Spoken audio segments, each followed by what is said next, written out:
lectura se tardó 5 años. ¿Por qué los alemanes terminan cargando a todos? ¿Por qué los Estados Unidos entran hasta ese año? ¿Por qué la revolución rusa existe? Pues hay un montón de cosas que para poderlas entender sí tenemos que revisar un poco más. Y esa va a ser la diferencia entre ustedes y el resto de los grupos.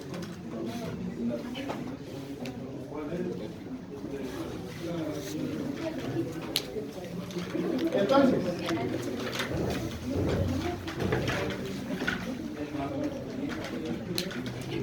vamos a partir de los antecedentes inmediatos, yo se los voy a explicar y ya después nos vamos a ir por años, ahí es donde entran ustedes.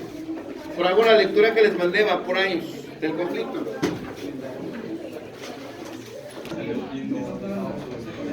Nosotros, como antecedentes inmediatos, la cuestión de las alianzas, pues el sistema de alianzas que se empezó a formar a finales del siglo XIX.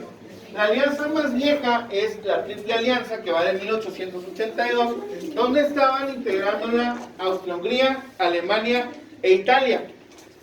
Esta alianza, así como la de la Entente Cordiale, sigue el principio de que surgen en caso de que alguno de los miembros ataque un país, los demás lo deben de seguir. Pero en el caso de que alguno de los integrantes sea agredido por otro país, los otros dos deben declararle la guerra a ese país en respuesta. Entonces, estas alianzas sirven para atacar en conjunto o defender en conjunto. Y surgen por esta tensión económica que ya hemos construido en clases pasadas, ante el temor latente de que los vayan a invadir. Bueno, pues tienen que tener países de respaldo y países con quienes tengan intereses en común. Del otro lado vamos a ver que la alianza o la Entente Cordiale tardó más, ya que ellos empezaron a unirse primero Francia con Rusia, luego Francia con Gran Bretaña, pero cuando se integran las tres de manera decisiva es a partir de 1907, cuando las tensiones siguen escalando, pero igual la finalidad es la misma. Ahora, sabemos que en cuanto inicie la guerra, Italia es el primero que se va a voltear. Pues vamos a ver por qué. Entonces, estas alianzas ya quedan conformadas, ya nada más está esperar a que se desarrollen los hechos. Ahora, la siguiente cosa que está así como por terminar de encender este conflicto es la crisis que se da en los Balcanes. En los Balcanes, muchas de estas naciones eran subyugadas del Imperio Turco Otomano. Cuando empezó a surgir el nacionalismo y se empezó a propagar por el territorio y llegó a estas naciones, buscaron independizarse, porque muchas de ellas no se identificaban con los turcos. Y en ese sentido, en los Balcanes se independiza Serbia, Montenegro, Grecia, Bulgaria, Albania, y empiezan a manejarse como naciones autónomas. ¿Cuál es el problema? Que muchos países como Austria-Hungría y Rusia tienen intereses en los Balcanes y quieren influenciar a los que se acaban de independizar. ¿Qué es lo que hace Austria-Hungría? Se anexa a un territorio llamado Bosnia-Herzegovina, que le interesaba a los serbios para tener una salida al mar Adriático, porque no tenían salida al mar. Entonces necesitaban de Bosnia, pero los austriacos ya se los habían ganado y se negaban a desistir de su presencia ahí. Es por eso que un movimiento ultranacionalista serbio llamado la Mano Negra va a empezar a fraguar actos terroristas en contra de los austriacos, como ese desprecio a la presencia en el territorio de Bosnia-Herzegovina. ¿Qué sucede? Que el 28 de junio de 1914, el heredero al trono del Imperio Austrohúngaro se va a Sarajevo, capital de Bosnia, se va de paseo y en el recorrido reciben un ataque terrorista donde les lanzan unas granadas a los vehículos donde van. En ese incidente no los matan, pero hay muchos heridos. Más adelante toman la decisión Francisco Fernando y su esposa Sophie, no recuerdo su apellido, deciden visitar a los heridos de ese atentado, y en el camino es cuando se cruzan con este nacionalista serbio. Su nombre está medio raro, su apellido es Princip, y él pues saca su arma de fuego y los mata a los dos de un disparo. Entonces Este asesinato al heredero del trono causa que Austria-Hungría le lance un ultimátum a Serbia, donde tienen que permitirle que el gobierno austriaco haga investigaciones de todo lo que es el territorio. Ellos se oponen, y entonces, presionados por una Alemania que le urgía empezar a pelear, le declaran la guerra a Serbia, que era aliada de Rusia, y entonces Rusia se mete en el pleito, y teniendo ya a dos integrantes de cada bando, la guerra inició. Por eso vemos nosotros el asesinato del archiduque como la causa inmediata o la coyuntura para que la guerra empezara. Pero ya vimos en lo que íbamos de estas semanas que había muchos intereses todavía por atrás. ¿Okay? Sí. ¿Dónde lo asesinaron? En Sarajevo, capital de Bosnia. Sarajevo. Bien. Ahora sí, nos llevan lo que ustedes ya leyeron. Lo vamos a trabajar por años, para no perdernos, porque es un mar de información. Sí, 1914. ¿Qué podemos rescatar de ese primer año de pleito? ¿Qué ocurre ahí? ¿Cuándo fue la...? Fue en los últimos años del siglo XX, 1880, en adelante, hasta 1914.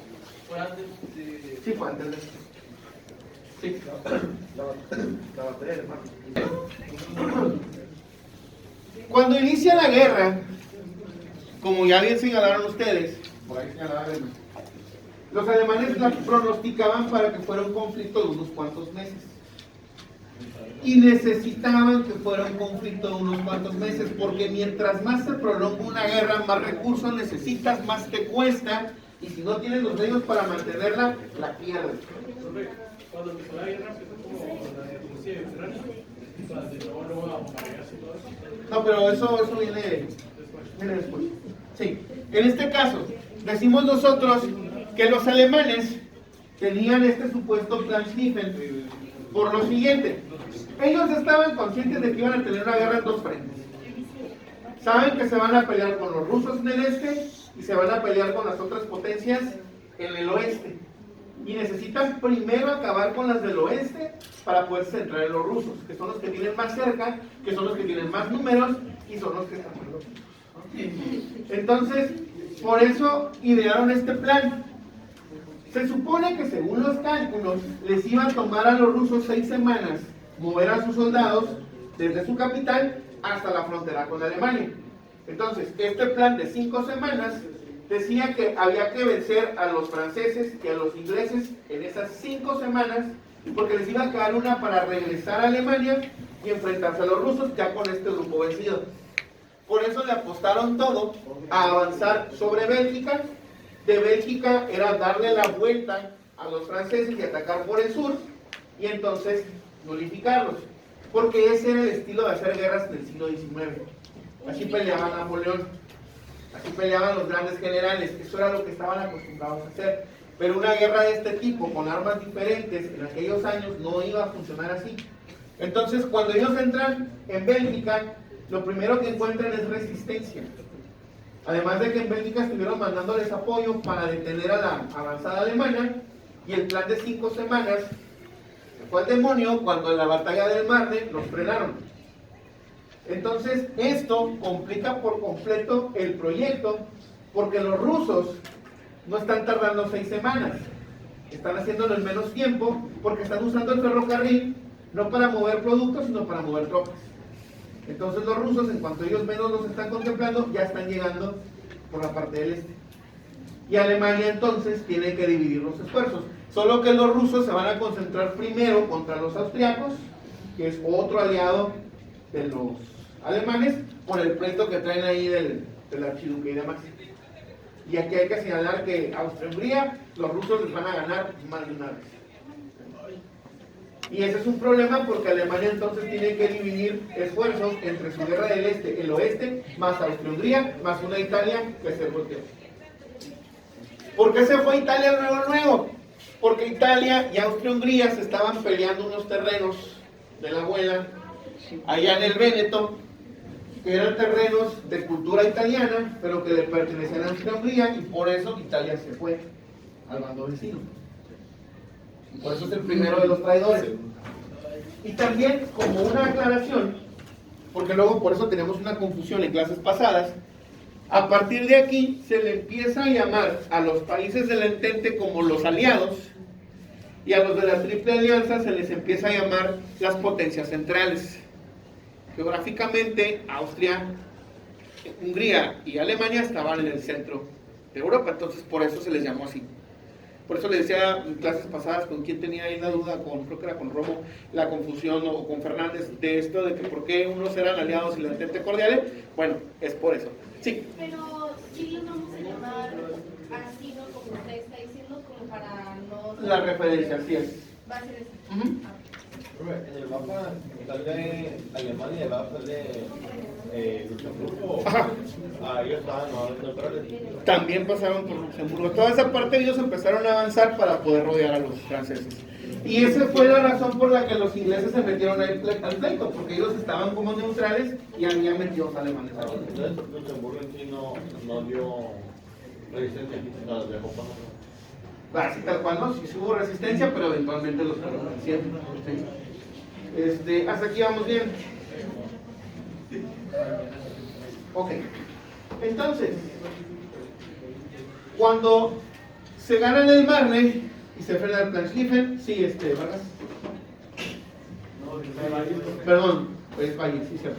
No, yo que quiero participar en la misma. ¿Aquí todavía? No, la siguiente. Ok, antes de empezar con eso, decimos que después de la batalla del Marne vamos a iniciar con el episodio de las trincheras. ¿Ok? Ahora sí, Andy. Quería 1915. apuntar que en 1915 estaba diciendo que las fuerzas gemelas lanzaron un gas cloro asfixiante contra sus mismas tropas y tuvieron que usar máscaras para vivir de gas. Muy bien, el uso del gas. Sí. Otro que más. 1915, ¿qué más? Por lo siguiente. En 1915 empezamos con un largo episodio de impasse, donde las trincheras tienen estancadas las ofensivas militares. ¿Recuerdan ustedes cómo era la guerra de trincheras? ¿Cómo era, claro? Pues hablaba de forma individual, en un centro, y eran las dos fronteras de los países. Entonces, poco a poco iban moviendo la trinchera por donde se movían los tanques. Muy bien. El problema es que no se podía cruzar del otro lado con facilidad. Eran pleitos donde para poder ganar unos cuantos metros se perdían miles de vidas. ¿Por qué? Porque la estrategia, como habíamos dicho, cambió. Ellos en un principio intentaron usar la caballería, que era muy de principios del siglo XIX. Pero entonces, en 1915, ellos empezaron con una estrategia conocida como los nidos de ametralladora,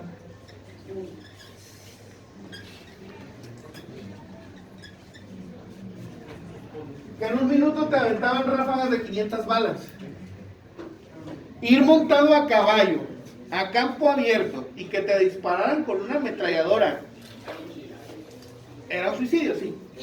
Pobre caballo. Las ametralladoras eran máximo y eran empleadas por